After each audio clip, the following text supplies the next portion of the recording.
45 ડિગ્રીની કડકડતી ગરમીમાં ભાઈઓને રેડી કર્યા. મેં કીધું ચલો ભાઈ મને ક્યાંક ઠંડી જગ્યાએ લઈ જાઓ, ને એ લોકોએ કીધું ચલો લાલુભાઈ તમને હું ઠંડી જગ્યાએ લઈ જાઉં. ત્યાં રસ્તામાં બુલેટ રાજાનું બુલેટ બંધ થઈ ગયું. આ લોકોની ગાડી થોડી વાર હાલે ને વળી થોડી વાર બંધ થઈ જતી હતી. પછી ખબર પડી કે આ લોકોની ગાડીમાં પેટ્રોલ ઓછું હોય. હવે આવી જગ્યાએ પેટ્રોલ પંપ તો મળે નહીં, પણ આ રીતે પેટ્રોલ મળી જાય એટલે અમે લોકોએ પેટ્રોલ ભરાવી લીધું. પેટ્રોલ પુરાવીને પછી આપણે પાછા નીકળી ગયા.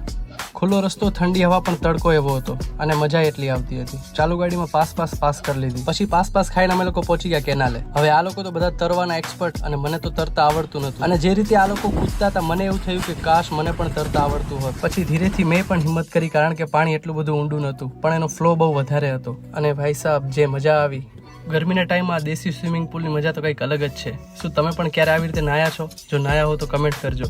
તો આ હતો આપણો આજનો મિની વ્લોગ. જો તમને વ્લોગ ગમ્યો હોય તો લાઈક શેર કરજો અને આવા નવા વ્લોગ જોવા માટે મને ફોલો કરી લેજો. ફરી મળશું એક નવા વ્લોગ સાથે. જો આમાં પાર્ટ 2 ની 10 કમેન્ટ આવી ગઈ તો હું પાર્ટ 2 પણ અપલોડ કરી દઈશ. ત્યાં સુધી બાય બાય, ટેક કેર.